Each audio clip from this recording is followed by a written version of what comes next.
जय जय श्री राधे, जय जय श्री राधे, जय जय श्री राधे। बोल वृंदावन हरि लाल की जय हो। परम मंगलमयी परात्मलेश्वर अकारण वर्णालय भक्तवांछित कल्पतरु तरंगित विनम्र पीताम्बरधारी श्री बालकृष्ण लाल की बाममयी प्रतिमूर्ति श्रीमद् भागवत महापुराण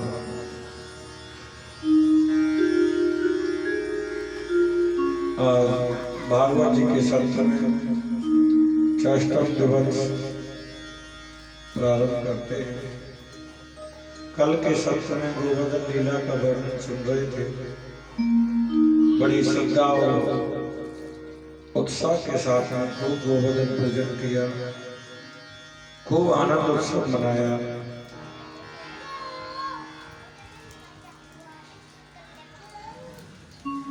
कि भक्ति मुक्ति परायावत पिशाची वर्तते तावत् प्रेम सुख सत्रा कदमे भवते। परमात्मा की भक्ति के बदले यदि हम भोग मांगते हैं, भोगों की कामना करते हैं, मोक्ष की इच्छा रखते हैं, तो भी हमारी भक्ति श्रेष्ठ नहीं है।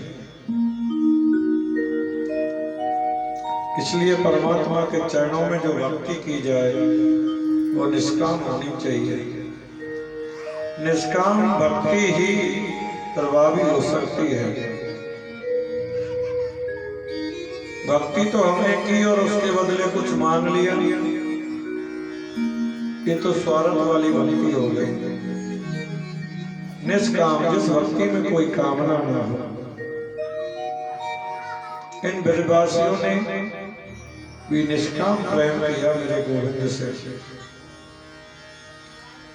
निष्काम प्रेम करते हैं।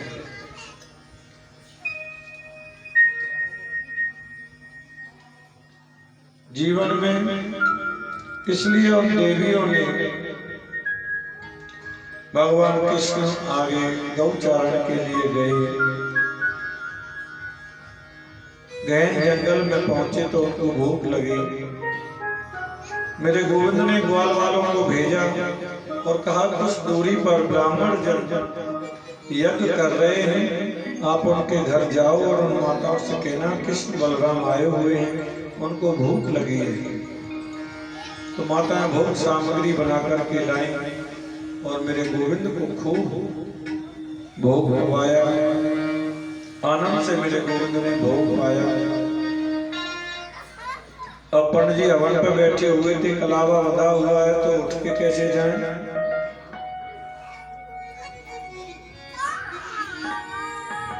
ऋषि पत्नियां जब वापस आई तो उनके पतियों ने उनका बहुत स्वागत किया। आप तो बड़ी भाग्यवान हो, हम तो पूजा पाठ हवन यज्ञ करते करते बुढ़ापा आ गया, लेकिन आज तक गोविंद के दर्शन नहीं हुए। आप कितनी भाग्यवान हो कि गोविंद के सहज में ही दर्शन प्राप्त कर लिए। जिसकी वृत्ति अंतर्मुखी हो जाती है, भाव शुद्ध हो जाता है, तो गोविंद प्रकट होकर के दर्शन देते हैं। ऐसी भावनाएं उनकी बनी।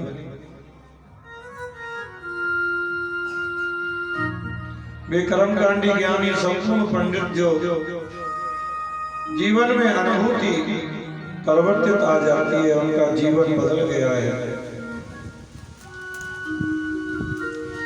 आगे सुखदेव जी रास की चर्चा करते हैं। आइए सुखदेव जी कह रहे हैं कि प्रेम की चर्चा को आगे बढ़ाएं।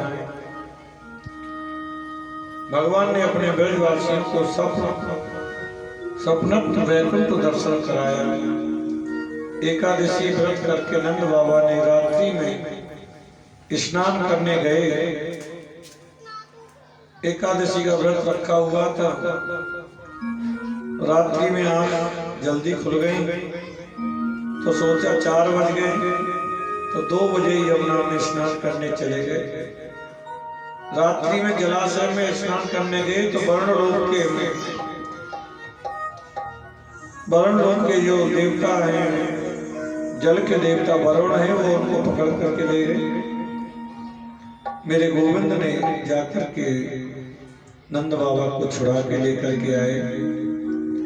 अब जिस लीला का प्रसंग आचार्य सुखदेव भी वर्णन कर रहे हैं, ये है मेरे प्रभु की रास लीला, रास पंच अध्यायी। श्रीमद् भागवत के 5 प्राण हैं रास लीला पर।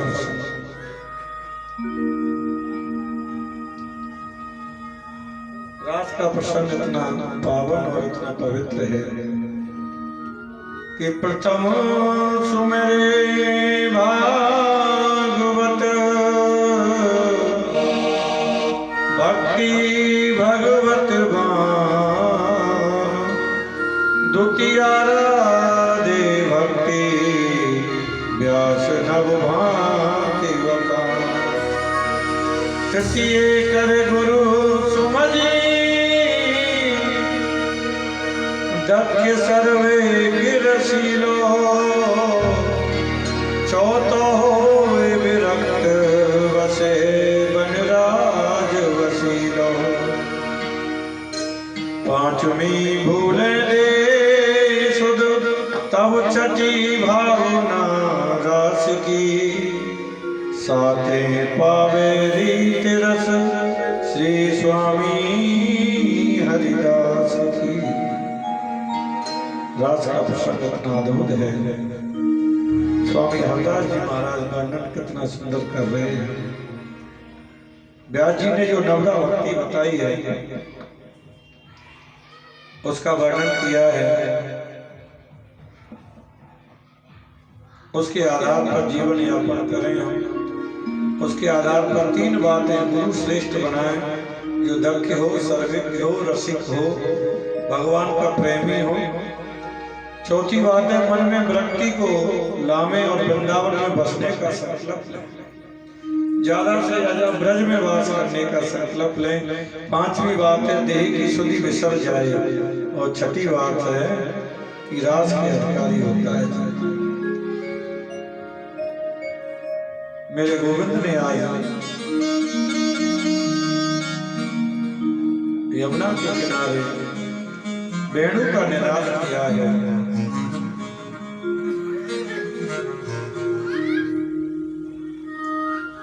वेणु का निनाद किया। ये रास की जो गोपियां हैं,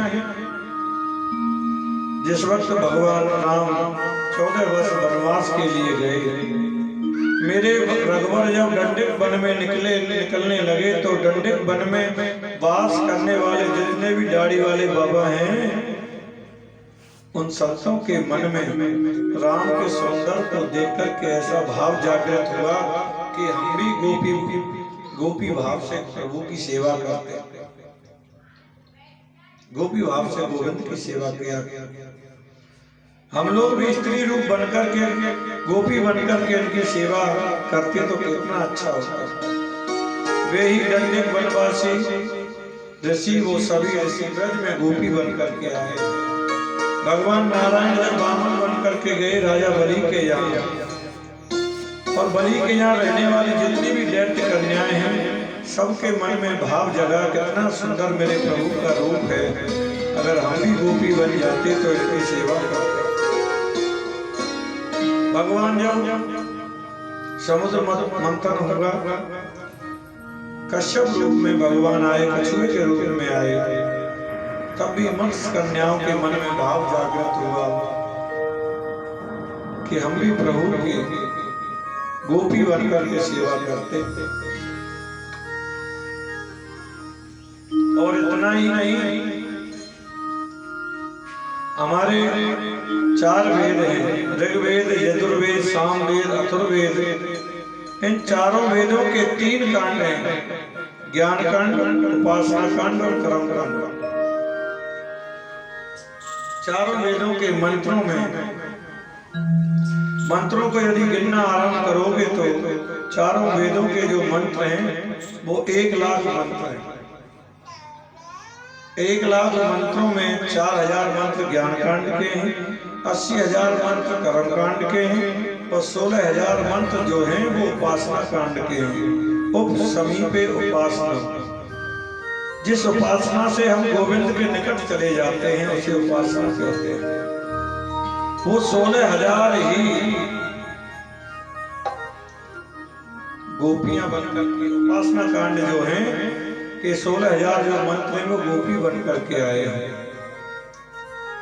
परमात्मा के सभी चले जाने का नाम है उपासना। गोपियों की अलग अलग विधाएं हैं, कोई श्रुति रूपा है, कोई मणि रूपा है, कोई स्वयं सिद्धा है, कोई साधन सिद्धा है, कोई दैत्य कन्या है, कोई मत्स्य कन्या है। अनेक गोपियों के यूथ हैं। ये किसी की बेटी बनी, किसी की पति पत्नी बनी, किसी की माँ बनी, सब ब्रज मंडल में आकर के गोपी भाव से वास करती हैं। मेरे गोविंद ने आज सदपूर्णिमा की रात्रि में प्रभु ने वेणु का निनाद किया है। मेरे कन्हैया यमुना के किनारे मंद मंद मंद मंद जलधारा बह रही है, सुंदर हवा कलोल कर रही है, कलरव करके यमुना बह रही है। पूर्णिमा की रात्रि में चंद्रमा खिल रहा है और उस चंद्रमा की चांदनी में यमुना जी की बालू ऐसे चमक रही है जैसे चांदी का कोई पत्थर चमकता है। गोविंद ने वहां मुरली का जब निनाद किया, अब एक विचित्र बात होती है। कृष्ण है एक, मुरली है एक, बजाने वाला भी एक, लेकिन सुनने वाले अनेक हैं। गोविंद ने जैसे ही मुरली का निनाद किया, 84 कोस के ब्रज मंडल में जितनी भी गोपियां हैं सबको ऐसा लगा मेरा नाम पुकार रहे हैं, मुरली में मेरा नाम पुकार रहे हैं, मुझे बुला रहे हैं गोविंद। जैसे ही कोई नाम अपना सुनती दौड़ती, मुरली की जैसी आवाज सुनती दौड़ने लग जाती। एक गोपी अपने पति को भोजन करा रही थी, रोटी दी सब्जी नहीं दे पाई, इतने में मुरली सुनी तो दौड़ पड़ी। एक गोपी अपने बच्चे को दूध पिला रही थी, दूध पिलाते पिलाते मुरली सुनी, बच्चे को पटका दौड़ पड़ी। एक गोपी स्नान कर रही थी, गीले वस्त्रों से ही दौड़ पड़ी। जैसे जैसे जिसने मुरली की तान सुनी सब गोपियां दौड़ी चली आई।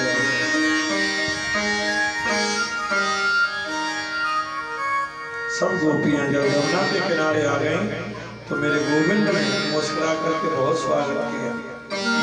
स्वागतम गो महाभागा प्रियम की करवाणते ब्रज ब्रजेशयानमयं किदो भूतागमनं कारणम्।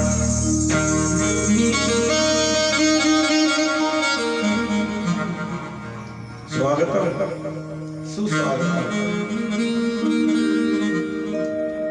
आप आई, आपका बहुत स्वागत है, बहुत अभिनंदन है।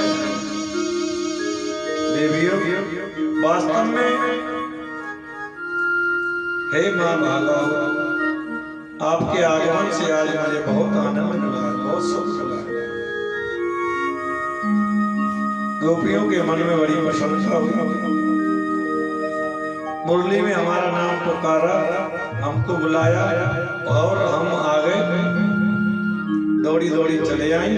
तो आने पर गोविंद ने जो स्वागत किया, स्वागतम गो महाभागा, लेकिन स्वागत करते करते मेरे गोविंद ने मुस्कुरा करके कहा, आप आए हो, आपका स्वागत है, लेकिन क्यों आए हो, किस लिए आए हो? अब गोपियां तो संकोच में पड़ गई। पहले तो नाम पुकारा मुरली में, अब पूछते क्यों आए हो?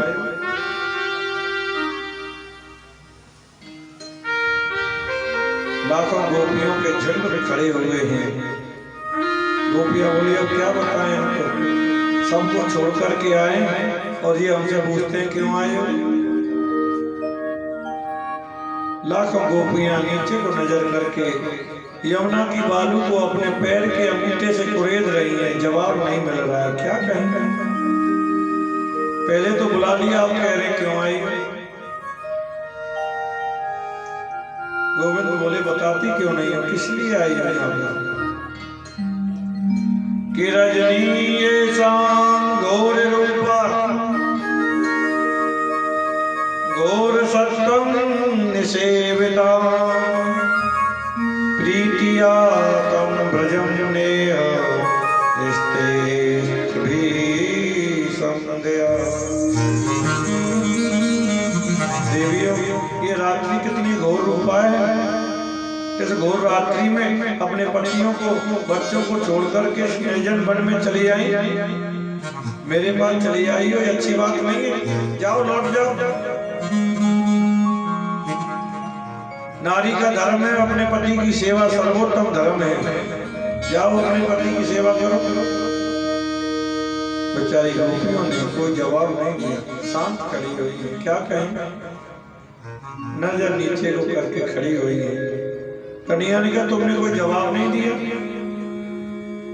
ओहो, अब समझ में आया, आप इसलिए आई हो हैं कि आपने जंगल नहीं देखा? देख लिया ना कैसी बाल उनका खिल रही है, चंद्रमा की चांदनी है। जाओ, लौट जाओ। कि दृष्टाम मनम कुसुमितम राकेशम रंजितम। कैसा चंद्रमा खिल रहा है, कितनी यमुना का किनारा है, सुंदर बने, देख लिया ना। जाओ अपने घर चले जाओ। लेकिन देवियों, जंगल में बड़े बड़े ऐसे जीव भी रहते हैं, शेर भालू आदि रहते हैं, तुम सब छोड़ करके चली आई। जाओ, घर लौट जाओ। आचार्य सुखदेव जी कहते हैं इसका मतलब क्या हुआ राजा? पहले तो भगवान परमात्मा जीव को बुलाते हैं, फिर ठोक पीट करके देखते हैं कहीं इनके मन में संसार की वासना तो नहीं है। ठोक पीट के देखते हैं कि जरा भी इनके मन में संसार के प्रति लगाव होगा, पतियों की बड़ाई की, सास ससुर की बड़ाई की, बच्चों की बड़ाई की, तो शायद इनके मन में जरा भी उनके प्रति लगाव हो तो ये वापस लौट के चले जाए। लेकिन वो गई नहीं।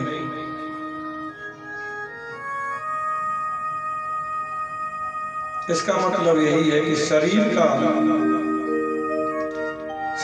पति है, शरीर की पत्नी है, शरीर की सासू है, शरीर का बेटा है, लेकिन आत्मा का पति तो कृष्ण के सिवा कोई हो नहीं सकता।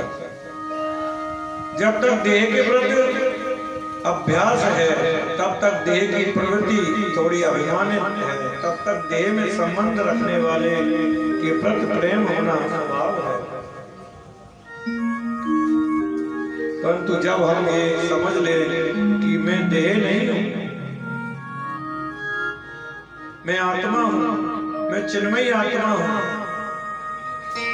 चिंतन करते करते मन आत्मा में केंद्रित हो जाए, आत्मा के प्रति सिवाय कृष्ण के और कोई दिखाई ना दे। गोपियां कहती हैं आपने जो पतिव्रत नारी का जो उपदेश हमको किया है गोपाल, ऐसी दो चार कथाएं हम भी जानती हैं। क्या जानती हो? भगवान बोले बताओ फिर जानती हो तो। गोपियां कहती हैं एक पतिव्रता नारी थी, पति की बड़ी सेवा करती, बहुत सेवा करती। एक बार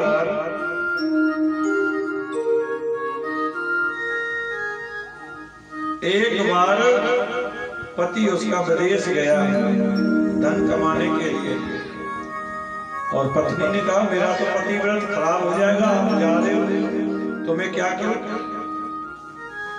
तो पति ने अपनी एक मूर्ति बनवाई और मूर्ति बनवा के पत्नी को दे दी। वहीं तुम इसकी रोज पूजा करना, पंचामृत से दूध दही शहद से रोज पंचामृत से पूजन करना, तो मेरी सेवा का ही फल तुम्हें प्राप्त हो जाएगा। पति परमेश्वर होगा। अब वो परदेश चला गया, एक वर्ष हो गया उसे परदेश गए। एक वर्ष के बाद जब वो घर लौटा तो उसकी पत्नी कर रही है पति की सेवा। पंचामृत दूध दही शहद गंगा जल आदि से पति को स्नान करा रही है, वस्त्र पहना रही है, आरती वंदन कर रही है। और इतने में आवाज दरवाजे से खटखटाई, खोलो दरवाजा खोलो। अब पत्नी कर रही है पति की सेवा और दरवाजा खटखटाया।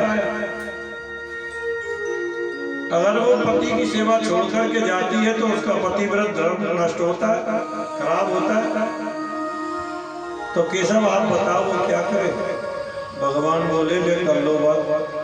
अरे जब असली पति आ गया तो नकली पति की सेवा करने की क्या जरूरत है? गोपियां बोली आपके मुख से ही निर्णय हो गया। यही तो हम कहना चाहते हैं।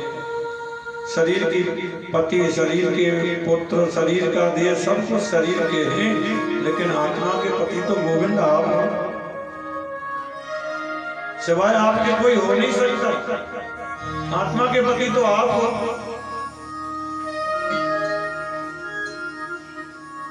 गोपियां किसी से बोली आपने अपने मुख से निर्णय कर दिया। अब तक हमने ये मिट्टी के पतियों की बहुत सेवा की, लेकिन गोविंद परमात्मा के सिवा और कोई आत्मा का पति नहीं हो सकता। कि ऐसे वर को क्या जो जीवे और मर जाए, वर गोपाल को जो छोड़ो मर हो जाए। मीरा के लोगों ने कहा राणा परिवार मिला है तुम्हें कितना अच्छा पति मिला है, तुम्हें खुशियां मनानी चाहिए। मीरा बोली ऐसे पति को वर के मैं क्या करूंगी, मरने वाला है, ये तो मरने वाला है। आज नहीं 10 दिन के बाद मुझे तो विधवा होना ही है, तो मैं आज ही क्यों ना विधवा हो जाऊं। और यदि वर्ण ही करना है तो मैं तो गोपाल को वर्ण करूंगा। मेरे तो गिरधर गोपाल दूसरो न कोई, जाके सिर मोर मुकुट मेरो पति सोई। असुअन जल सींच सींच प्रेम बेल बोई, अब तो बेल फैल गई अमृत फल होए। दधी की मथानी बने प्रेम से बिलोई, माखन सब काढ़ लियो छाछ पियो कोई। संतन डिम बैठ बैठ लोक लाज कोई, दासी मीरा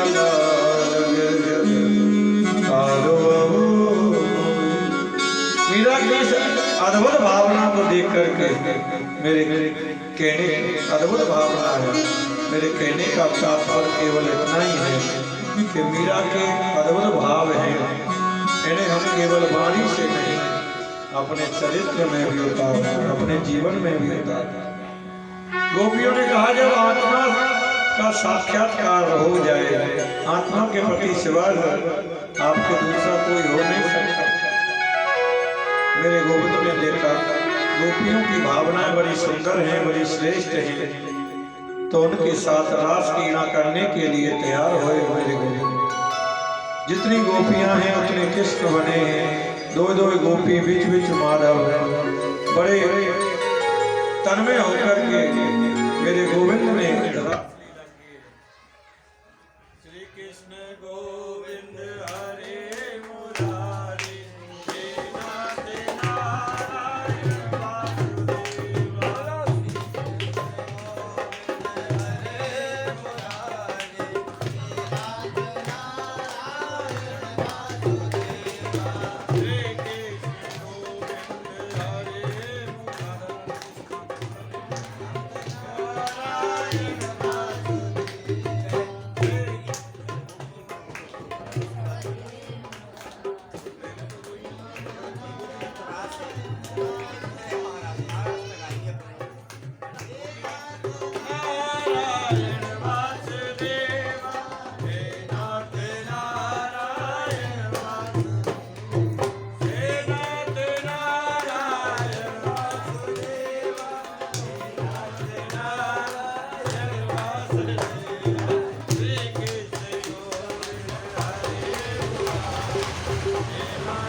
कृष्ण राधा कृष्ण की मधुरमयी झांकी है। चारों ओर से लाखों असंख्य गोपियां हैं, सबके बीच में मेरे गोविंद रास लीला करने लगे।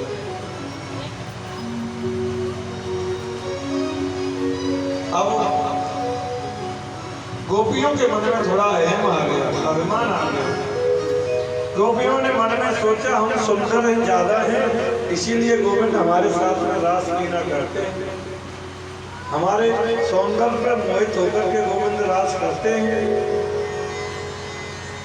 अभिमान तो होता है शरीर का, मान आत्मा के व्रत रूठाना, रूठने को मनाना कहते हैं। गोपियों के अभिमान हो गया, हम ज्यादा सुंदर हैं, शायद इसीलिए कर रहे हैं। और राधा रानी को मान हो गया। गोपियों में कोई अंतर नहीं है, गोपियों में हमें क्या अंतर है? जैसे उनके साथ गलवैया डाल के रास करते हो वैसे हमारे साथ करते हैं। अब तक तो गोपियों के गले गलवैया में कृष्ण नृत्य कर रहे थे, अब जैसे ही राधा को लेकर के गोविंद अंतर ध्यान हो गए तो गोपियां रोने लगी। हे कृष्ण कहाँ हो, हे माधव कहाँ हो? ढूंढते हैं लेकिन कृष्ण का दर्शन तो नहीं हो रहा। गोपियों ने वृंदावन में एक एक वृक्ष के पास जाकर के पूछा, झाड़ियों में जाकर के पूछा, यमुना के किनारे जाकर के पर्वतों से पूछा कृष्ण कहाँ है? पीपल से जाकर के पूछा कि हे ब्रह्मदेव तुम ही बता दो कि हमारे गोविंद कहाँ चले गए।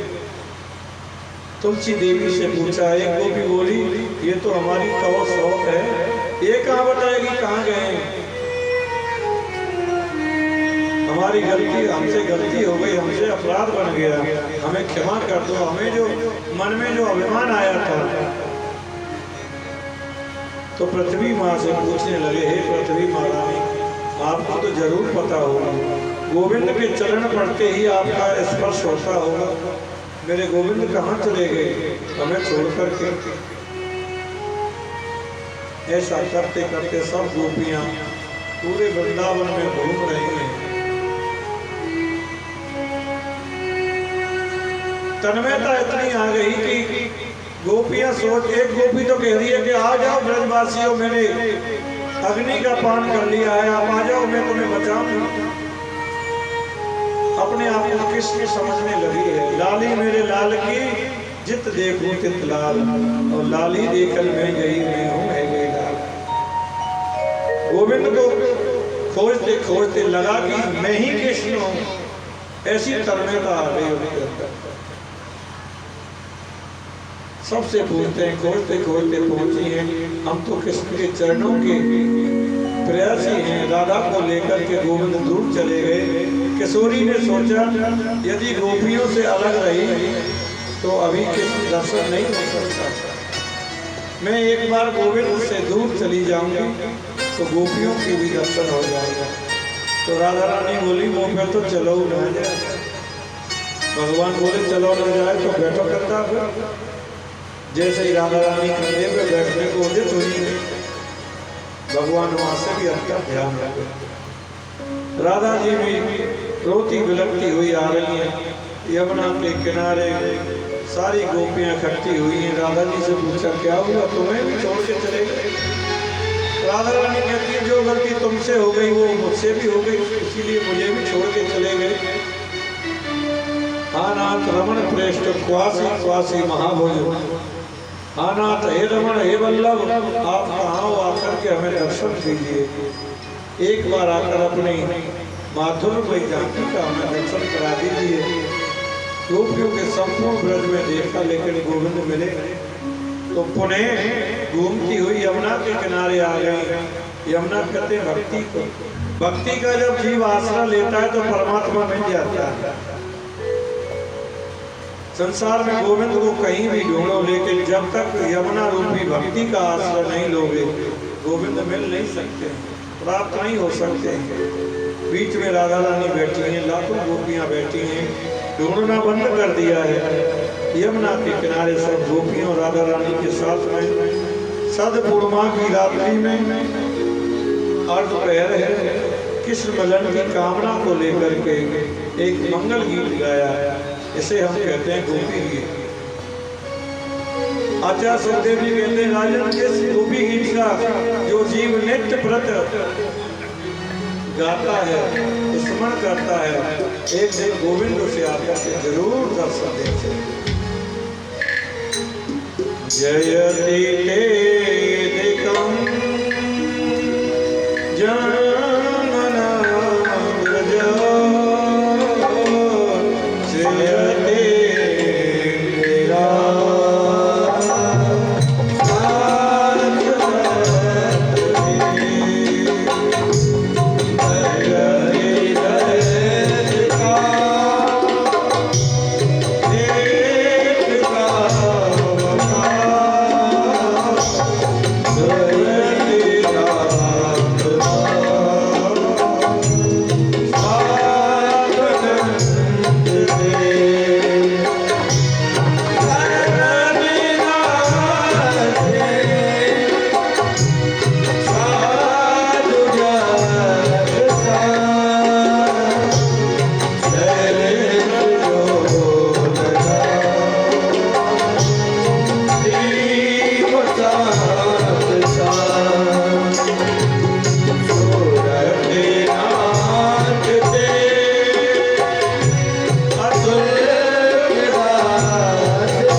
मेरे गोविंद केवल इन्हीं नहीं रोते आप सबको छोड़कर क्यों चले गए गोविंद, इसलिए आपके चरण बड़े कोमल हैं गोविंद। एक बार आप माखन चुरा के भाग रहे थे तो मैं आपके पीछे पीछे दौड़ रही थी। गोपी बोली आप मुझे देख करके धूप में दौड़ने लगे तो मैंने कहा नीतम नीतम यदि नवनीतम, माधव आपने माखन ही तो चुराया है, लेकिन ये भूमि कितनी तप रही है, कितनी तप रही है, तुम्हारे चरण कोमल झुलस जाएंगे।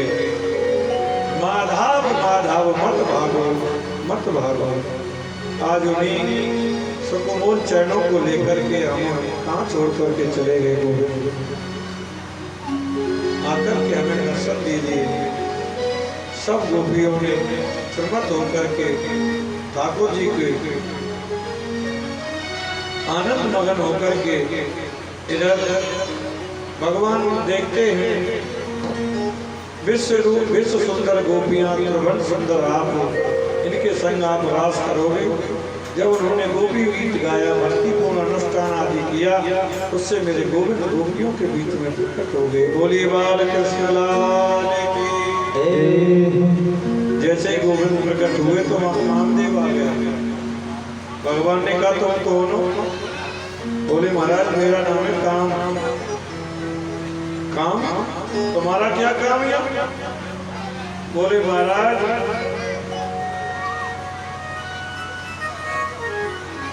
असंख्य सुंदर गोपियां हो, त्रिभुवन सुंदर आप हो। जहां सुंदर स्त्री पुरुष हो वहां तो मैं पहुंच ही जाता हूं। भगवान ने कहा लेकिन हमने तुम्हारी दाल शिव रूप में तुमको जलाकर भस्म किया था, तब भी तुम्हें पता नहीं। महाराज उस वक्त तो आप तपस्या कर रहे थे, इसीलिए तपस्या करने वालों को छेड़ता हूं तो जलना ही पड़ता है। लेकिन राम अवतार में तो हमने तुम्हारी दाल नहीं जलने दी। तो कामदेव कहते भगवान राम अवतार में तो आप एक पत्नी व्रत धारण किया हुआ था। जो एक पत्नी व्रत धारण करके रखता है वो तो ब्रह्मचारी ही कहलाता है। लेकिन यहाँ असंख्य गोपियां हैं, विश्व सुंदरी गोपियां, त्रिभुवन सुंदर आप, तो यहाँ तो मेरे 500 बार चलने वाले। भगवान ने कहा तो किले का युद्ध करोगे कि मैदान का? कामदेव कहता है महाराज आज तो मैदान का युद्ध हो जाए, किले का तो युद्ध में रोज करता हूँ। तो मेरे गोविंद किसने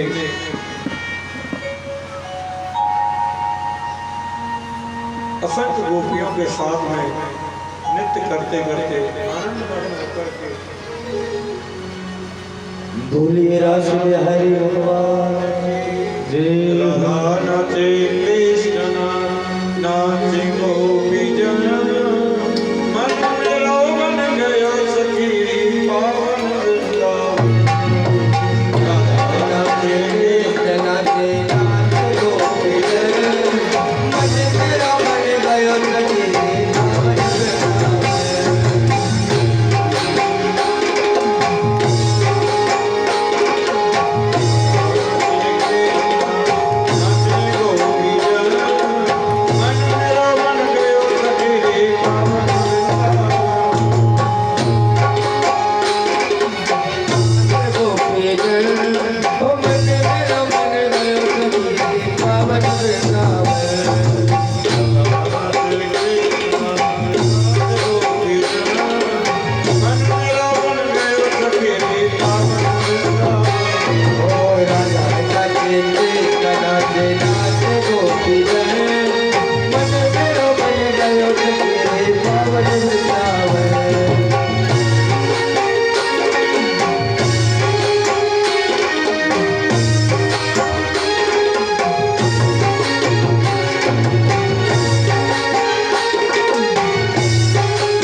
गोपियों के पतियों को तो ऐसा लगा 6 महीने की रात्रियों को आमंत्रित किया था रास लीला के लिए। 6 महीने की रात्रि को भगवान ने आमंत्रित किया और गोपियों के पतियों को ऐसा एहसास हुआ कि जैसे मानो गोपियां हमारे साथ में ही हैं। लेकिन 6 महीने तक ये रास रचा। जीव है गोपी, ईश्वर है स्वयं कृष्ण। जीव और ईश्वर का जो विशुद्ध मिलन है उसे हम रास कहते हैं। ये काम लीला नहीं है, ये काम पर विजय प्राप्त करने वाली लीला है। काम के मन में अभिमान था तो गोविंद ने उस काम को, अभिमान को चूर चूर कर दिया। ब्रह्मा को जीत लिया, वरुण को जीत लिया, कबीर को जीत लिया, यम को जीत लिया। वो योगेश्वर कृष्ण को जीतना चाहता था लेकिन मेरे गोविंद ने काम को परास्त कर दिया। इस रास लीला के प्रसंग को जो भी भाव होकर के सुनता है उसके हृदय से काम निकल जाता है। कि किरीनामृतम ब्रजवम मधो विष्णु देयतम कर्णसुता। गोपियां अपने घर को प्रस्थान कर गई। भगवान ने मानो मुख पर उनका मार्ग प्रशस्त कर दिया हो। गोविंद ब्रजवासियों के बस में है। इसका प्रेम इतना अगाध सागर है। प्रेम के कारण ही गोविंद ब्रजवासियों के बस में है। प्रेम सागर में ब्रह्मा भी गोता लगाए तो भी था नहीं पा सकता। विधाता में इतनी सामर्थ्य नहीं है। प्रेम का ऐसा सागर है। एक विचित्र बात और, यहाँ गोविंद से मिलना भी है तो गोविंद से मिलन की आकांक्षा भी है, तो गोविंद के प्रति आशीर्वाद का भाव भी है। हमारे लाला प्रसन्न रहे, बस यही ब्रजवासियों की हर वक्त चिंता लगी रहती है। सब ब्रजवासियों ने मिलकर के परामा दुर्गा की स्तुति की। माँ दुर्गा के चरणों में वंदन किया कि हे माँ, हमारे गोविंद की रक्षा करना। नंद बाबा के चरणों को श्रीमत आदि सब किया। एक बार नंद बाबा के चरण को एक अजगर ने पकड़ लिया। नंद बाबा के चरण को अजगर ने पकड़ लिया तो नंद बाबा चिल्लाए, बचाओ, कोई मुझे बचाओ। जब जोर से चिल्लाए तो ठाकुर जी थोड़ी दूरी पर ही खेल रहे थे। थोड़ी दूरी पर ठाकुर जी खेल रहे हैं लेकिन वो बचाने नहीं आए। सब ब्रजवासी आ गए, सब खींच रहे हैं गोविंद को, नंद बाबा को खींच रहे हैं, लेकिन सर्प उनके पैर पे छोड़ता ही नहीं।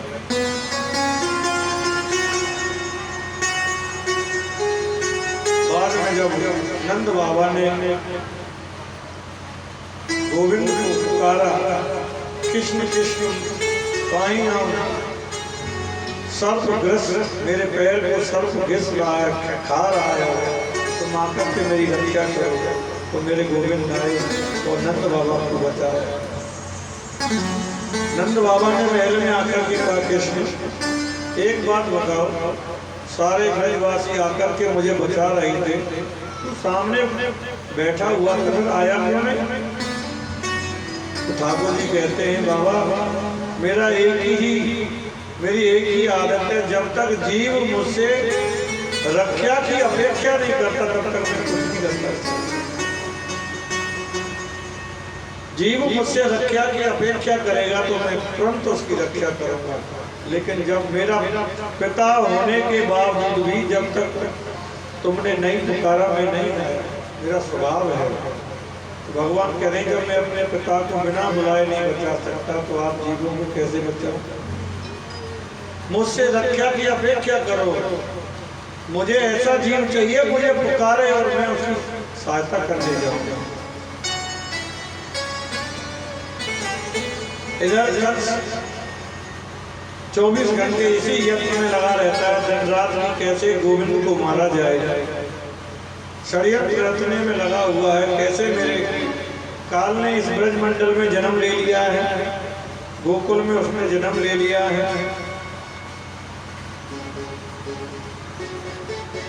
क्या करेगा?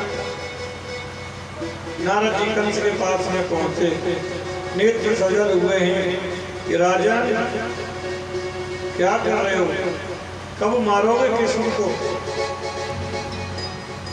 कब मारोगे?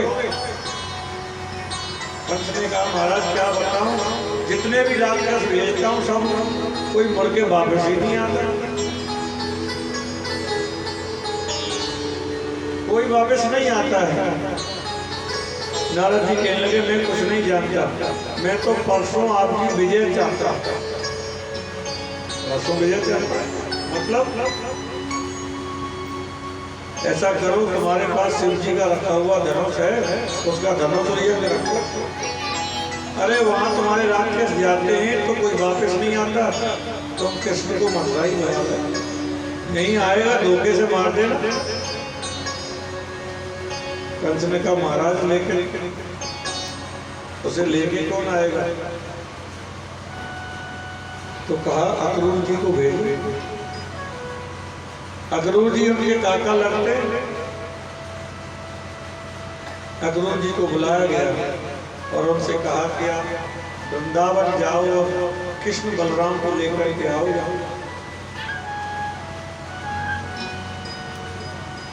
अक्रूर जी मन में सोचने लगे अगर मैं मना करूंगा, जब मैं मना करूंगा तो बड़ा दुष्ट है, ये मार डालेगा, चलो इसी बहाने गोविंद के दर्शन भी हो जाएंगे।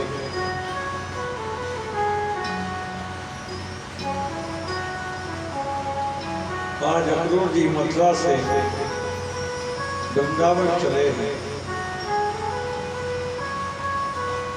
प्रभु का चिंतन करते हुए चले जा रहे हैं, सोच रहे हैं मैं कैसा दुष्ट हूँ, कैसा पापी हूँ, छोटे से बालक को लेने जा रहा, रथ पर बैठ रहे हैं।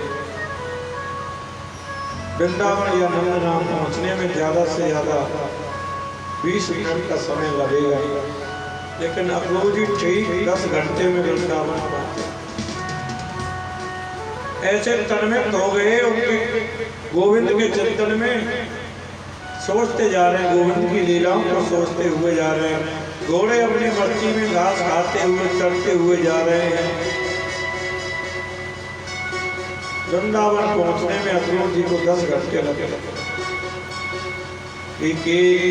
मायाम अचितम भद्रम कीर्तम परम तपः कीवातम प्रवेदेहं सत्यम यदि केशव।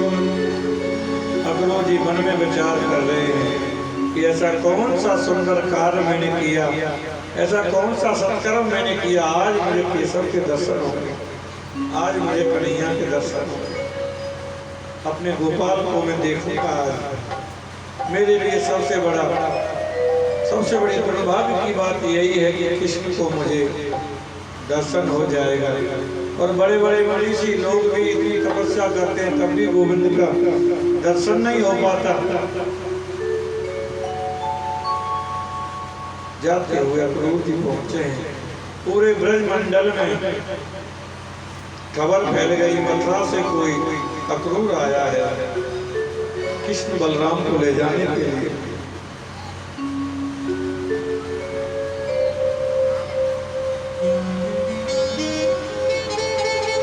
नंद बाबा यशोदा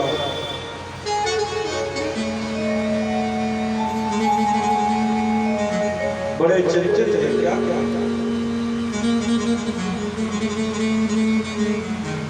अहो विधाता स्तम नात्वदं दया सयोजक्यं मित्रेण प्रमदे देहते। मैया की गोद में बैठ करके कन्हैया मैया के आंसुओं को पहुंच रहे। मैया तू काहे को रोवे मैया? मैया कहती है लाला मैं सोचू हूँ कि तू कल मथुरा चले जाए, कल तो मथुरा चले जाएगा, तेरे बिना एक जीवन का वाले ये कैसे व्यतीत होगा कन्हैया? गोविंद बोलो मैया तू चिंता ना करे, मैं परसों आ जाऊंगा, परसों आ जाऊंगा, तू चिंता मत कर। रात 4 बजे मुहूर्त में जैसे ही महल के मुख्य द्वार पर मेरे गोविंद ने नजर डाल करके देखी तो किशोरी राधा लाखों गोपियों के झुंड खड़े हुए हैं। कृष्ण बलराम को साथ लेकर के रथ पर बैठ करके अक्रूर जी निकल रहे हैं। गोपियों के नेत्रों से पानी के किनारे बह रहे हैं। गोपाल से हाथ जोड़ करके कहती हैं केशव मत जाओ, हमें छोड़ करके मत जाओ, हमें छोड़ करके मत जाओ गोविंद। गोपियों ने विधाता की ओर कहा हे विधाता, तुम्हारे मन में जरा भी करुणा नहीं है, जरा भी तुम्हारे मन में प्रेम नहीं है। हमारे प्राण वल्लभ कृष्ण को आज मथुरा क्यों भेज रहे हो, क्यों भेज रहे हो कृष्ण को? गोपियां क्रूर से कहती है क्रूर, हमें तो तू लगता है क्रूर ही, क्रूर लगता है, क्रूर नहीं। गोपियां रथ के आगे लेट गई हैं। गोविंद ले जाना चाहते हो तो रथ को अपने हमारे शरीर के ऊपर होकर के निकाल के ले जाओ, अब तुम्हें जाने नहीं देंगे। ब्रज गोपियां नंद बाबा यशोदा सब रोदन करते हैं, सब रो रहे हैं, पूरा ब्रज मंडल रोदन कर रहा है। एक गोपी ने कहा ये तो चल दिए। दौड़ी दौड़ी गोपियां रथ के सामने फिर लेट गई। लाला हम आपको जाने नहीं देंगे, हम आपको जाने नहीं देंगे। मेरे गोविंद ने रथ से उतर करके आए और गोपियों को प्रणाम किया। देवियों, मैं देवताओं के समान लंबी उम्र पाकर के भी तुम्हारे ऋण से अवनित नहीं हो सकता। किशोरी जी आपसे सब जानती है, मैं मथुरा नहीं जाता तो आगे की मेरी लीला कैसे संपन्न होगी।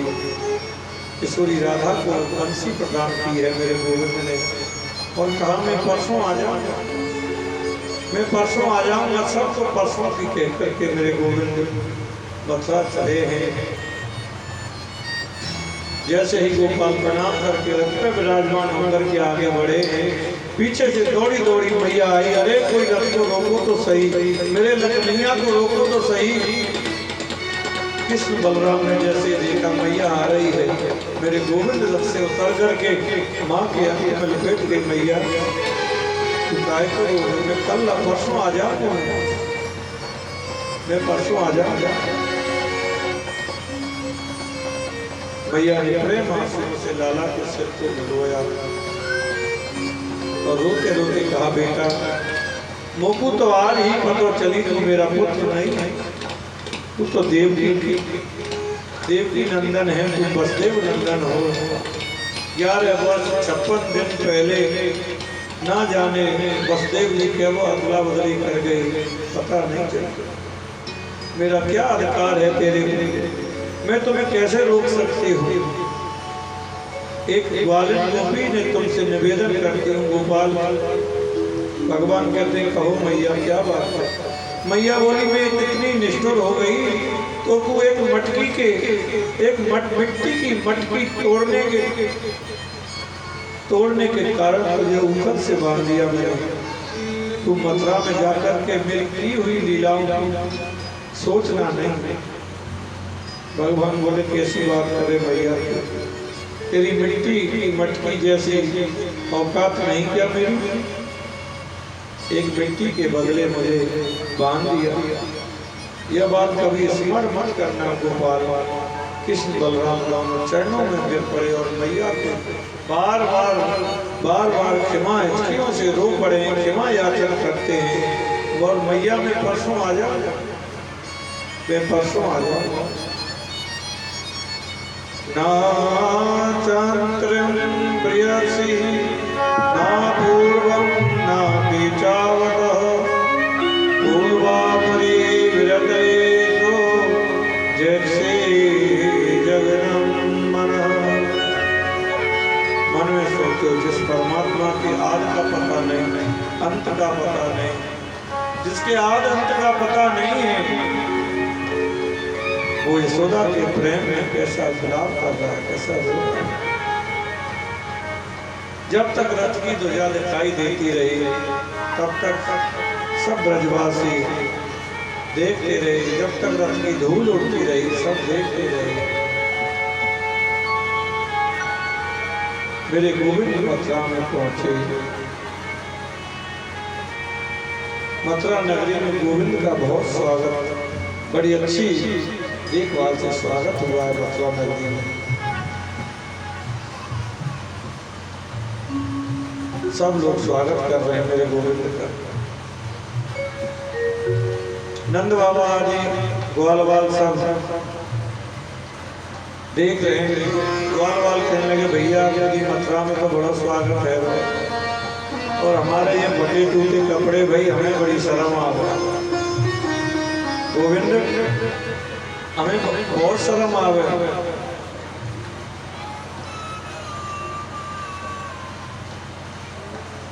कंस मामा से सुमत तो वस्त्रों की व्यवस्था कर भैया। यहाँ तो बड़े फूल बरस रहे, माला पहना रहे लोग, लेकिन वस्त्र में देख के मेरे गोविंद धोबी के यहाँ पर गए, धोबी से वस्त्र लिए। धोबी भी भगवान को भटकाने लगा, अरे कहाँ से ग्वारिया गमारिया आ गए हो और राजा कंस के वस्त्रों को पहनने की इच्छा रखते हो। अरे मामा जी, कंस मामा हमारे मामा लगते, तो तुम भी उस नाते से मामा लगे, हमें 2-4 जोड़ी वस्त्र दे दो। हमारे ये ग्वाल वाल जो हैं जरा पहन लेंगे, वापस आते वक्त दे जाएंगे। अब राजा महाराजाओं के कपड़े कुछ ढीले ढाले लंबे चौड़े होते, जैसे ग्वाल वालों ने पहने तो सड़क झड़ती जा रही है अपने आप में। ग्वाल वाल बोले, कन्हैया वस्त्र तो मिल गए तो मगेनू से लगे रहेगा, में तो और बेइज्जती है रही है ज्यादा। तो मेरे गोविंद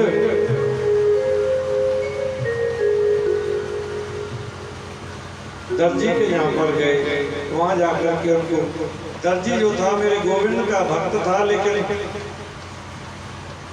कंस के डर से बोलता नहीं था। उसने गोविंद के ग्वाल वालों के अनुरूप सारे वस्त्र बाजार बना दिए और सब एकदम बढ़िया हो गए। ब्रजवासियों की 2 ही पहचान है, खाटी ब्रजवासी जो है उनकी पहचान है, चाहे बूढ़े भले ही है जाए पर काजल लगा वो ना छोड़ेंगे और माथे पर चंदन जरूर लगाएंगे और माला खूब पहनेंगे, चमकने चमकने वस्त्र भी पहनेंगे। अब ग्वाल वालों ने चमकने वस्त्र पहने, भैया ये तो सब बढ़िया है वो, अब भाई एक माला और होनी चाहिए। सुदामा नाम के माली के यहाँ गए, उसने सबको माला पहनाई। भैया सब कुछ हो गया, चंदन और लग जाए सिर पे तो बस आनंद आ जाए। मेरे गोविंद रास्ते में जा ही रहे थे कि कंस के लिए जो चंदन घिसने वाली, चंदन घिस के ले जाती थी कुब्जा, उसको मेरे गोविंद ने देखा। तो मेरे गोविंद ने कहा, हे सुंदरी तुम कौन हो? उसके तो हृदय रूपी मंदिर में आनंद की हिलोरें उठने लगी। मुझसे सुंदरी किसने कहा? आज तक किसी ने मेरा नाम नहीं पूछा, मुझसे सुंदरी किसने कहा?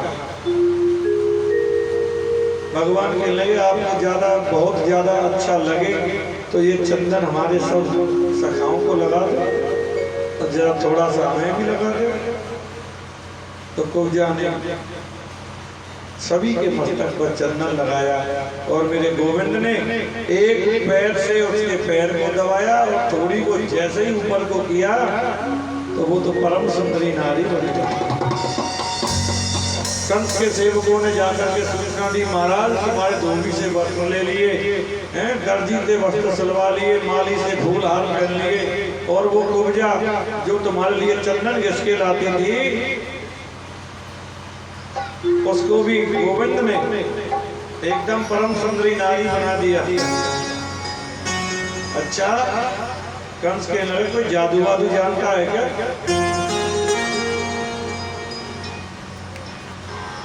कोई जादू वादू तो नहीं जानता? सब लोग करते हुए श्रमत रह रहे हैं। उन्होंने भगवान चले जा रहे हैं, मथुरा की ब्रजान जाए, गोविंद के ऊपर फूलों की वर्षा कर रही है और कंस ने सब व्यवस्था की हुई है, चांट और मुष्टो सभी तैयार रहना, बच के जाने ना पाए। मेरे गोविंद सारे सैनिक तैयार किए हुए, एक सैनिक को मारने के लिए तैयार हुए, बेचारा हाथ जोड़ करके बोला मुझे मत मारिए, मुझे मत मारिए, मैं तो कंस की नौकरी करता हूँ लेकिन आपका भक्त हूँ भगवान, आपका भक्त हूँ। मेरे कन्हैया ने जो उसको छोड़ दिया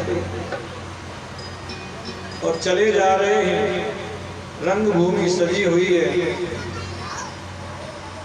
सब मथुरावासी देख रहे हैं कंस इन छोटे छोटे बालकन से, इन इतने बड़े पहलवानों से मरवाएगा, तेरा कभी भला नहीं होगा। लाखों नर नारी देख रहे हैं। 35 वर्ष से कोई मथुरा में ऐसा नहीं था। मथुरा के आसपास के गांव के सब लोग आए हुए हैं देखने के लिए कि आज सब डर रहे थे कि छोटा सा बालक कृष्ण इस महारथी वीर से अकेला कैसे लड़ेगा, परंतु मेरे कन्हैया ने यशोदा का दुग्ध पान किया है। मेरे गोविंद ने उस केशों को पकड़ करके सीढ़ियों से खींचा, कंस को पकड़ लिया और खींच करके कंस को मार गिराया। बोलिए बाल कृष्ण लाल की।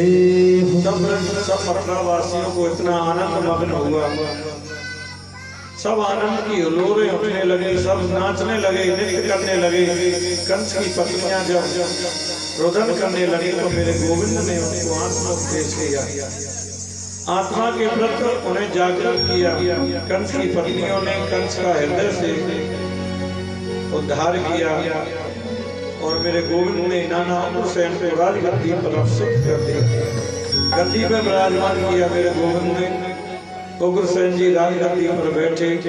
आज मेरे प्रभु ने अपने माता पिता के चरणों में प्रणाम किया। अभिवादनशीलस्य नित्यं कृतोपसेविना चत्वारे तेषां वर्धन्ते आयुर्वेद्यायसो बलम्। माता पिता के चरणों में प्रणाम, सब करके प्रणाम किया। दोनों को बंधन से मुक्त किया। कैसा नित्य कृष्ण पुत्र हूँ मैं जो आपकी सेवा न कर सका। वसुदेव ने गोविंद को अंक में भर कर कहा, बेटा आज मैं बहुत प्रसन्न हूँ। कितने लोगों की मुख की हंसी छिन गई थी कंस की वजह से, आज तुमने वापस दिलाया। देवकी ने आती है, बार बार गोविंद की ओर देखती है, प्यार करती है लाला से। तभी तो 11 वर्ष 56 दिन का मेरा कृष्ण देवकी ने एक दिन गिना था। आज किसकी कितना बड़ा हो गया मेरा लाला, 11 वर्ष 56 दिन का हो गया। यदि यशोदा का वात्सल ना मिलता तो मेरा गोविंद इतना बड़ा कैसे होगा। देवकी ऐसा अद्भुत जीवन में नहीं दे सकती। जो यशोदा ने गोविंद को प्यार किया है वो मैं नहीं दे सकती। नंद बाबा कृष्ण के सखा सब कन्हैया से बोले लाला क्या वृंदावन नहीं चले? क्योंकि आते वक्त तुमने कही थी कि मैं परसों आ जाऊंगा, उस समय का दर्शन करो। सुखदेव जी कहते हैं परीक्षित, उस समय जो करुणा क्रंद हुई थी, जिस बाबा ने उंगली पकड़ करके चलना सिखाया और सब ब्रजवासी गोविंद से कहते हैं गोविंद तुम चलोगे नहीं वृंदावन, ब्रज नहीं चलोगे? तो मेरे गोविंद ने कहा बाबा मैं परसों आ जाऊंगा, तुम चलो परसों आ जाऊंगा, आप लोग चलिए मैं शीघ्र पधारने की चेष्टा करूंगा। नंद बाबा ने कही लाला हम तो चले जाएंगे लेकिन तेरी मैया मर जाएगी तेरे बगैर, वो जी नहीं पाएगी, मर जाएगी। गोविंद ने उस नंद बाबा बार बार पीछे की ओर मुड़ के देखते हैं शायद लाला आ जाए, शायद लाला आ जाए, लेकिन मेरे गोविंद आए नहीं। सब ब्रजवासी ब्रज में पहुंचे, मैया को पता लगी लाला नहीं आया। यशोदा मैया के नेत्रों से आंसू के पनारे बह चले हैं, अरे तुम लाला को लेके क्यों नहीं आए? मैं बिना कन्हैया के जीवित नहीं रह सकती। जब तक कृष्ण ब्रज में रहे सज्जनों, ऐसा तपस्वी का जीवन जिया मेरे गोविंद ने। 11 वर्ष 54 दिन तक मेरे गोविंद ब्रज में रहे। उतने ही दिन अपने चरणों में चरण पादुका नहीं पहनी, सोने का मुकुट नहीं पहना, क्योंकि मेरे सखा नन्हे नन्हे सखाएं जिनके चरणों में चरण पादुका नहीं है तो मैं कैसे पहनूं? 11 वर्ष 54 दिन तक कृष्ण ने केश नहीं कटाए, अपने बाल नहीं कटाए। किशोर श्याम कारी कमर पे चढ़े न दूजो रंग।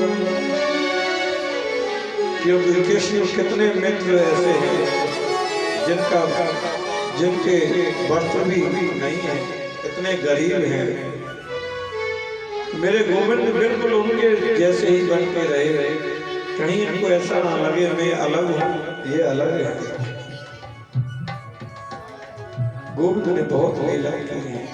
रोज कृष्ण के सखा सुबह जल्दी उठ करके मथुरा वाले रास्ते पर आकर के बैठ जाते हैं, शायद लाला आ रहे हो, शायद लाला आ रहे हो।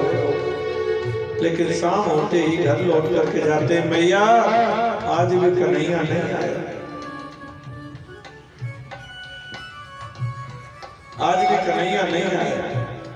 और शाम को सोते तो कहते हे विधाता रात्रि जल्दी व्यतीत हो जाए और प्रातः जल्दी हो जाए, सुबह जगते ही सीधे मथुरा वाले रास्ते पर जाकर के बैठेंगे, शायद कन्हैया आ जाए।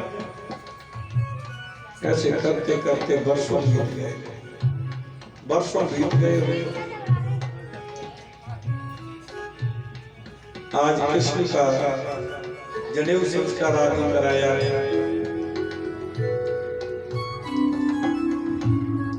कौन मुंडन करता है, कौन जनेऊ पहनता है? ऐसा सुंदर चरित्र मेरे गोविंद को गुरुकुल में पढ़ने के लिए भेजा। सारी विद्याओं को कृष्ण पढ़ करके आए, धनुर्विद्या पढ़ी और वहीं पर गोविंद से सुदामा जी का मिलन हुआ। वहीं सुदामा जी से मिले और गुरुकुल से पढ़ करके जब मेरे गोविंद आए, माँ देवकी ने गोविंद के लिए बहुत सुंदर भोग बनाए,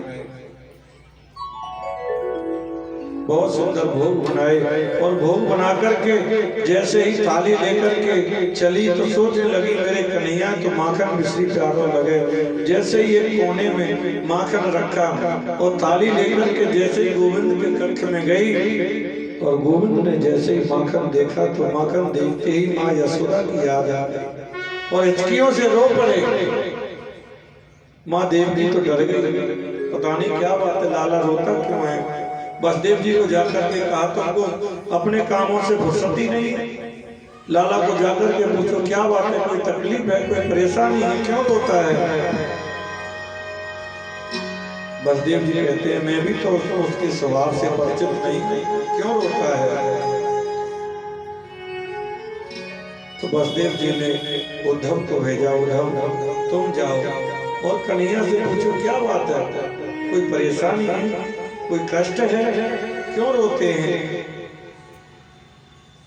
आपको मथुरा में कोई तकलीफ है क्या, हम यदुवंशियों से कोई गलती हो गई है क्या। पूरी मथुरा में चर्चा फैल गई, बिल्कुल कुछ शांत रहते हैं, मुझे बताओ क्या बात है। गोविंद अपने मन से उतर करके आए उद्धव, और उद्धव को आंखों में भर करके अचकियों से रो पड़े कि उद्धव मोहे ब्रज बिसरत नाई, हंस सुता को सुंदर कलरग और कुंजन की छाई। उद्धव मैं 1000 प्रयास करने पर भी अपने ब्रज को भूल नहीं पाता। माता यशोदा, ब्रजवासी गोपियां, किशोरी राधा, वो गाय, मैं 1000 बार प्रयास करने पर भी उन्हें भूल नहीं पाता। जब ही सूरत आवे वह सुख की वह वैभव की मुझे याद आती है तो उद्धव मेरे नेत्रों से आंसू निकल पड़ते हैं। वो भी मुझे याद करते होंगे तभी मुझे उनकी याद आती है। उद्धव तुम जाओ ना, एक बार जाओ तो सही, जाकर के कहना वो मेरी याद ना किया करे। वो याद नहीं करेंगे तो मुझे याद क्यों आएगी। उद्धव बोला भगवान मैं जाऊं, कहीं परमात्मा की याद आती है, तुमको याद आती है, तुम तो ब्रह्म हो। और जाऊंगी तो मैं वहां जाकर के वेद वेदांत की भाषा में मैं बात करूंगा तो वो गमार ब्रजवासी क्या समझेंगे मेरी भाषा को। भगवान बोले उद्धव तू जाओ तो सही, एक बार जाओ तो सही। भगवान मैं चला तो जाऊंगा लेकिन 7 दिन से ज्यादा रुक नहीं सकता। गोविंद कहते हैं 7 दिन में आओगे कि 7 महीने में आओगे, ये तो जाने के बाद पता चलेगी। उद्धव वृंदावन पहुंचे हैं और भगवान कहते हैं मेरी कारी कमरिया को लेके जाओ, नहीं तो ब्रजवासी पहचानते नहीं बिना मेरी कारी कमरिया के। उद्धव कारी कमरिया लेकर के रथ पर चढ़ कर के पहुंचे हैं और ग्वाल वाल मथुरा वाले रास्ते पर बैठे हुए, शायद लाला आ रहे हो। और जैसे ही रथ को देखा तो उनके हृदय में हिलोरे उठने लगी, आनंद रूपी हिलोरे उठने लग गई। हमारा कन्हैया आएगो, हमारा लाला आएगो। और एक सखा तो उठ के बैठ गया। एक बोला तू क्यों ना चल रहा, बोले मैं तो रूठ गया, जब तक आके वो उसे चरणन में माफी नहीं मांगेगा तब तक मैं उसे माफ नहीं करूंगा। जाकर के एक झुंडे के पीछे जाकर के बैठ गया, झाड़ी के पीछे जाकर के बैठ गए। सब ग्वाल वाल दौड़े चले जा रहे हैं रथ की तरफ। मैं सोचने लगा रूठ बाद में लूंगा, पहले कन्हैया से तो मिल लूं। तो दौड़ करके गया। जैसे ही उद्धव के रथ के पास में पहुंचे हैं, उद्धव रथ से उतरे हैं। उद्धव ने कहा जय श्री कृष्ण भैया, आप मुझे बता सकते हैं माता यशोदा नंद बाबा का महल कहाँ है। एक बोलो कन्हैया ने, कन्हैया हो तो रथ से कूद जातो, हमारे गले लग जातो, ये तो कोई हो रही है। उद्धव कहता है बता दो मुझे नंद बाबा के महल का रास्ता। ब्रजवासी कहते हैं अरे उद्धव याद भी आई, परसों की कह के गया था, बरसों में बात याद आई तो स्वयं नहीं आए, आपको भेज दिया।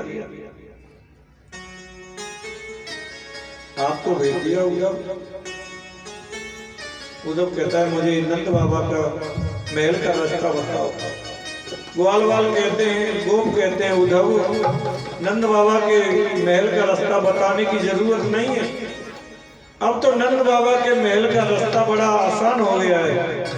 कैसे? बोले जो नीचे ये पनारा बह रहा है ना, ये पानी बह रहा है ना, ये कोई नाला नहीं है, कोई नाली नहीं है। नंद बाबा, यशोदा, ब्रज गोपियां, गाय, उनके नेत्रों से बहने वाले आंसुओं का पनारा ही तो है।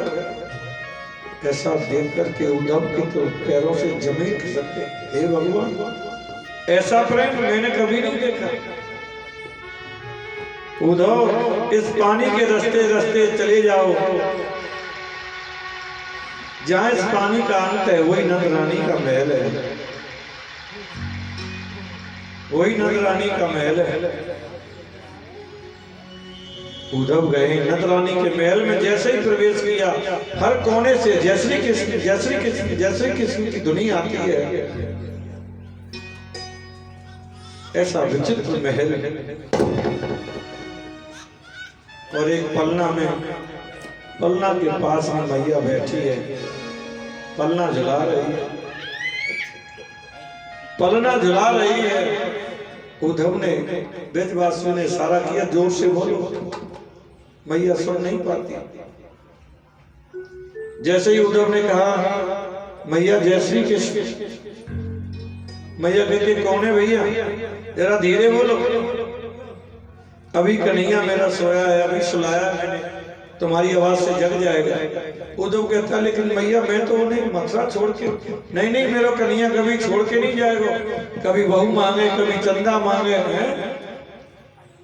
ऐसी ऐसी कि धूर धरे अंग सोत श्याम जो, कैसी बनी सिर सुंदर चोटी, खेलत खात फिरे अंगन, पैज निवाजत पीर कचोटी, बाछवी को रस खान मिलो कचल, भारती काम कला निकोटी, कागे के भाग में काकड़िए, हरियात से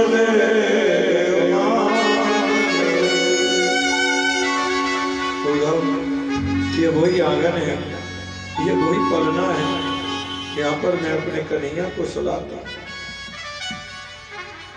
एक दिन माखन, रोटी पर माखन रख के खा रहा था, तो एक कौवा आया और रोटी लेकर के उड़ गया, मचल गया, लेट गया। कहने लगा कौवे से युद्ध करके वही लेटे रोटी लेकर के आऊंगा।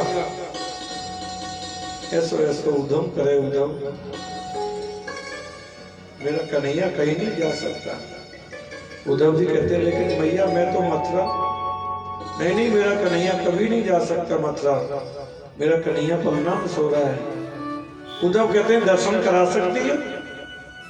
हाँ चलो। जैसे ही पलना के पास में गई और धड़ाम से जमीन पर गिर पड़ी। उद्धव मैं क्या करूं, ये वही पलना है, उसकी याद बिसरती नहीं है नेत्रों से। ये वही पलना है, ये वही आंगन है जहाँ रुनुक झुनुक उसकी पायलियां बजती थी। रात्रि भर बैठ करके नंद बाबा यशोदा के साथ में वार्तालाप हुई। फिर किशोरी राधा जी से मिलने के लिए सखियों के पास में निधवन में गए हैं। सभी सखियों को सखी घेर करके किशोरी राधा को बैठी हैं और एक भौरा आता है, एक भौरा भुमर भुमर करके घूम रहा है। सखिया कहती है ये भी उस काले का मित्र है, कुछ मत कहो, जाकर के कह देगा, उनको बोल देगा।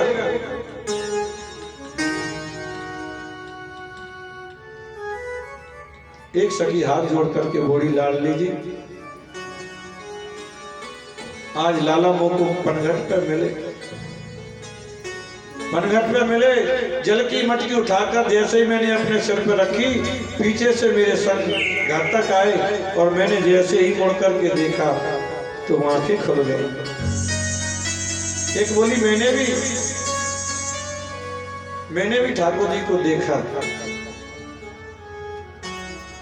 क्या किशोरी से पूछती राधे क्या तुम्हें सपन नहीं दिखता? क्या तुम्हें सपन नहीं दिखता? एक गोपी ने शनि से कहा, राधा रानी से पूछा कि आपको सपन नहीं आता? आता है तो बताओ ना, क्या सपन देखा? यदि देखते ही तो आप हमें क्यों नहीं बताते हो? किशोरी जी हाथ जोड़ करके बोले कि सपने पश्यन्त्या कांतम धन्यास्या सखियोषिता अस्माकं तु गते गता निद्रा। राधा कहती है आप तो बड़ी भाग्यवान हो गोपियों, आप तो बड़ी भाग्यवान हो, तुम्हें सपना तो दिखता है, लेकिन जिस दिन से निगोड़ा कृष्ण गया है उस दिन से मेरी तो नींद ही चली गई है। जब मेरे नींद आती नहीं तो सपना देखूं कैसे, और दिखता नहीं तो बताऊं कैसे? आप तो बड़ी भाग्यवान हो कि सपने में तो दर्शन कर लेती हो। मुझे तो जिस दिन से वो गया है उस दिन से सपना ही नहीं आता। उद्धव सिर लगा करके वृक्ष से खड़े हैं, सोच रहे हैं, हे भगवान ये कैसा प्रेम है? जिस दिन से गोविंद गए उस दिन से सोई नहीं। उद्धव आता है, गोपियों से कहता है जय श्री कृष्ण, जय श्री कृष्ण। अरे जिसके लिए इतना वो करती हो वो परम ब्रह्म है। ना उसका हाथ होता है, ना पैर होता है, ना उसका शरीर होता है, वो तो कण-कण में विद्यमान है, कण-कण में विद्यमान रहता है।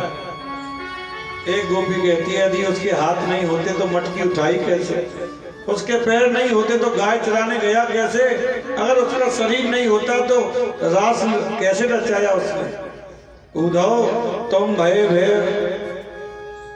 भय भोरे पाती लेके आए डोरे, यहाँ कौन जाने यहाँ रोम रोम श्याम है। यहाँ तो रोम रोम में श्याम बसा हुआ है, और तुम कहते हो ब्रह्म में मन लगाओ। जब मन है ही नहीं, जिस दिन से हमारा कृष्ण, हमारे प्राण वल्लभ श्री कृष्ण मथुरा गए उस दिन से हमारा मन तो उन्हीं के साथ चला गया। जब मन है ही नहीं तो तुम्हारे ब्रह्म में मन लगाएं कैसे? उद्धव मन ना रहे 10-20, एक हथों सो गयो श्याम संग को आराधे ईश। मन तो एक होता है उद्धव, और उस मन को तो हमारा कन्हैया चुरा करके ले गया। मन हमारे पास है ही नहीं तो तुम्हारे ब्रह्म में मन लगाएं कैसे? तुम तो सखा श्याम सुंदर के सकले योग के, तुम तो उनके सखा हो। हमारी बात सुन लो, हम जिस ब्रह्म को नहीं जानते, किसी परमात्मा को नहीं जानते, ये कृष्ण तन कृष्ण मन कृष्ण ही हमारो मन, आठों याम उदो हमें कृष्ण ही सो काम है। सिवाय कृष्ण के हमें और किसी को नहीं जानते। तुम कहते हो निर्गुण ब्रह्म होता है, मेरे ख्याल से तुम ब्रह्म को नहीं जानते। उद्धव देखो, ग्वालिनी गोपियां उद्धव को जवाब दे रही हैं, अरे उद्धव निर्गुण का अर्थ होता है जिसमें प्राकृतिक गुण होते हैं, सद्गुण का अर्थ होता है जिसमें दिव्य गुण विद्यमान रहते हैं। और मेरे कृष्ण को निर्गुण इसलिए कहते हैं कि उसमें संसार के गुण नहीं है, सद्गुण इसलिए हैं कि उसमें दिव्य गुण विद्यमान हैं। तुम कहते हो उसके पैर नहीं होते तो गौ चराने गया कैसे? तुम कहते हो उसके हाथ नहीं होते तो माखन की मटकी उतारी कैसे? तुम कहते हो उसका ब्रह्म का मुख नहीं होता तो माखन खाया कैसे? उद्धव तुम भय भोरे पाती लेके आए डोरे, यूं क्यों न जाने यहाँ रोम रोम सांप है। यहाँ तो रोम रोम में श्याम बसा है। जब सब कुछ ब्रह्म है फिर उपदेश किस लिए देते हो? तुम भी ब्रह्म हो, मैं भी ब्रह्म हूँ, तो ब्रह्म होकर के ब्रह्म को उपदेश देने की गलती क्यों करते हो? और तुम क्या सोचते हो कि हम उनसे मिलने के लिए रोती हैं? यदि उनके मिलने के लिए रोती तो मथुरा कहीं दूर है क्या? सुबह जाती और शाम तक 2 बार मिलके चले आती उधर। क्या चेष्टतां वा पादरतां विनस्मनां अदर्शनां मयन्त्यं करोतु। चाहे हमें कृष्ण चाहे इधर से लगा करके पीस डाले, चाहे पैर की ठोकर दे करके हमें निकाल दे, जीवन पर्यंत ना मिले, कोई तकलीफ नहीं है। उस लंपट की जैसी इच्छा हो वैसा करे, पर मत प्राण नाथस। चाहे वो जीवन भर हमें नहीं मिले, रोते रोते जीवन निकाल देंगे, पर सिवाय कृष्ण के और किसी को नहीं चाहते। कन्हैया कन्हैया कन्हैया कन्हैया पुकारा करे, कन्हैया पुकारा करेंगे।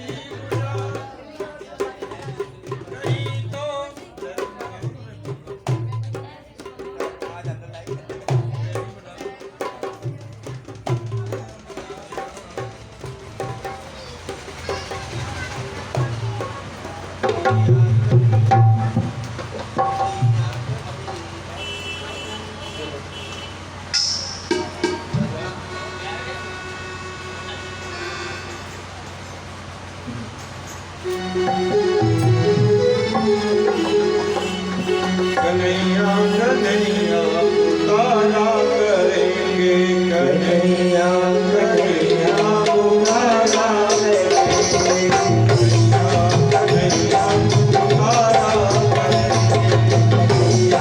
कन्हैया पुकारा करेंगे। लताओं में ब्रज की गुजारा करेंगे, लताओं में ब्रज की गुजारा करेंगे। लताओं में ब्रज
भाग जाया करेंगे, कहाँ भाग जाया करेंगे।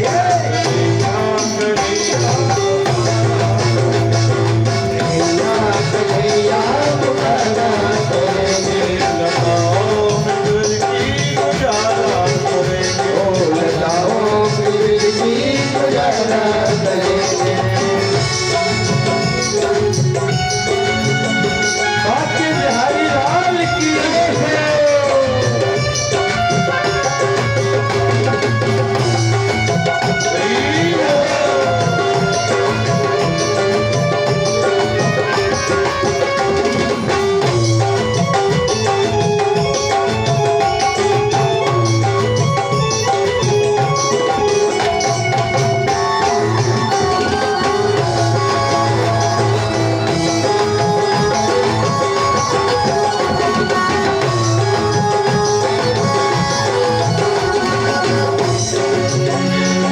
उन्होंने छुड़ाए थे गज के वो बंधन, उन्होंने छुड़ाए थे गज के वो बंधन, उन्होंने छुड़ाए थे गज के जो बंधन, उन्होंने छुड़ाए थे गज का ये बंधन।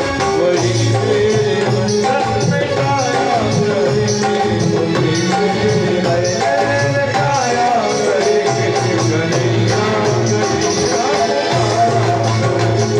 कन्हैया कन्हैया पुकारा करेंगे, जिंदगी गुजारा करेंगे, लताओं में जिंदगी गुजारा करेंगे।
जय जय श्री राम, जय जय श्री राम, जय जय श्री राम।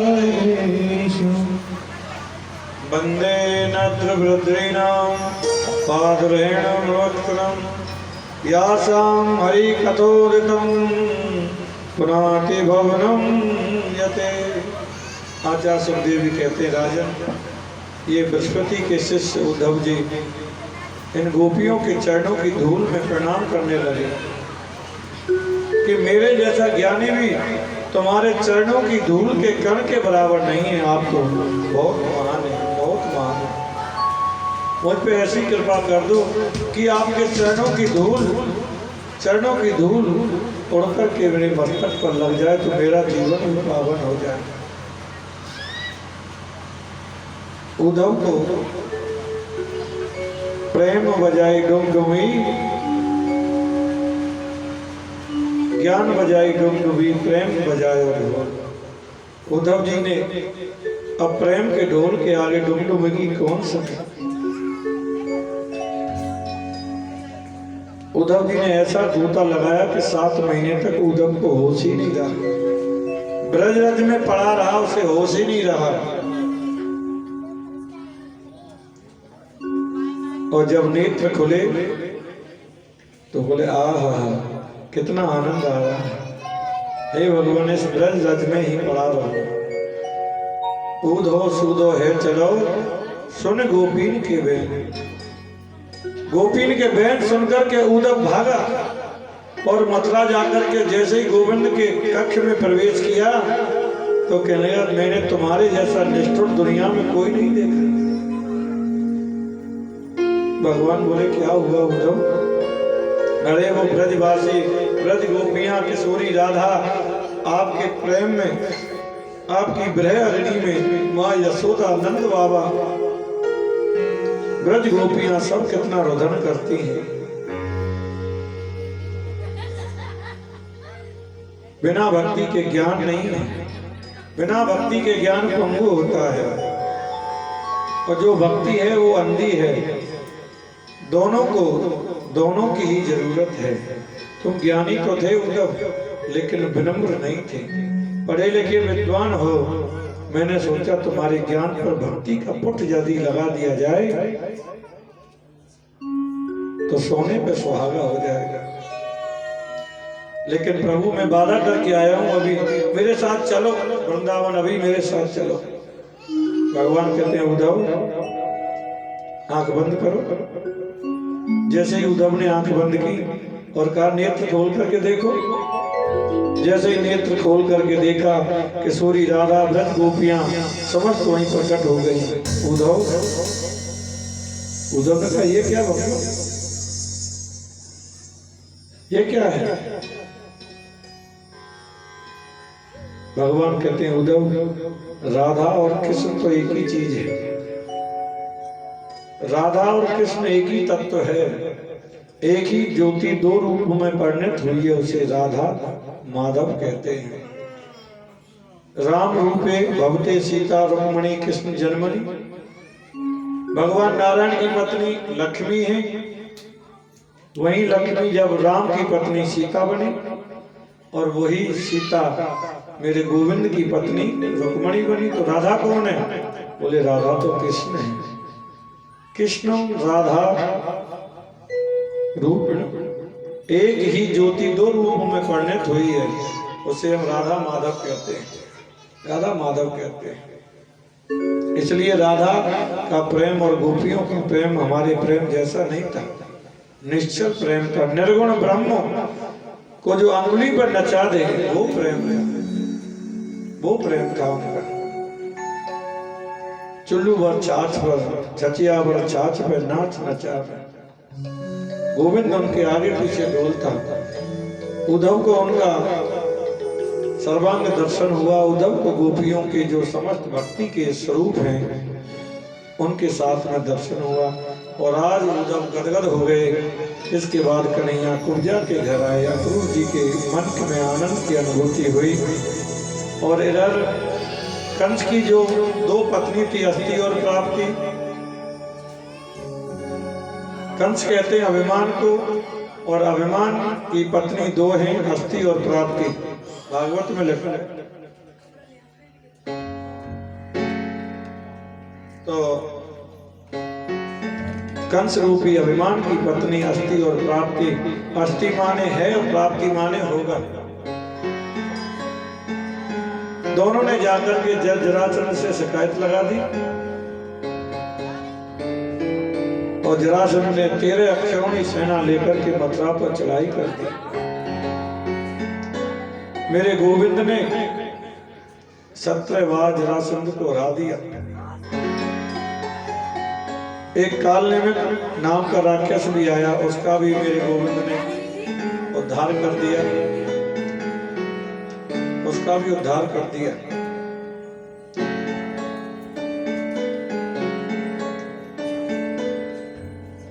कृष्ण बोले ये क्या कहते हो तुम, रण छोड़।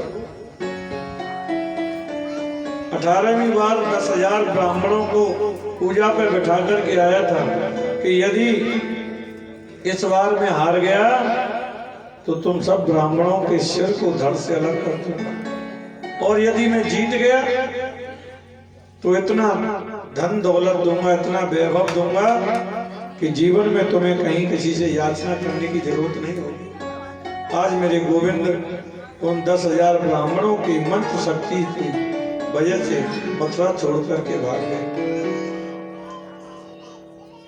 रण छोड़ करके भाग गए। इसलिए गोविंद का नाम पड़ गया रण छोड़ रहा है। और वहां से जाकर के भगवान पर्वत पर चढ़े। जरासंध ने पर्वत पे भी चारों ओर से आग लगा दी। मेरे प्रभु ने छलांग लगाई, समुद्र में कूदे। समुद्र में देवताओं के प्रधान शिल्पी जो विश्वकर्मा जी हैं, विश्वकर्मा जी ने रात रात में स्वर्णमयी द्वारका का निर्माण कर दिया मेरे गोविंद के लिए। सोने की द्वारका में बड़े आनंद से मेरे गोविंद रहते हैं। सोते हुए सब यदुवंशियों को मेरे गोविंद द्वारका में बुला लिया। रेवत नाम के राजा की पुत्री का नाम है रेवती। और रेवती का विवाह बलराम जी के साथ में हुआ।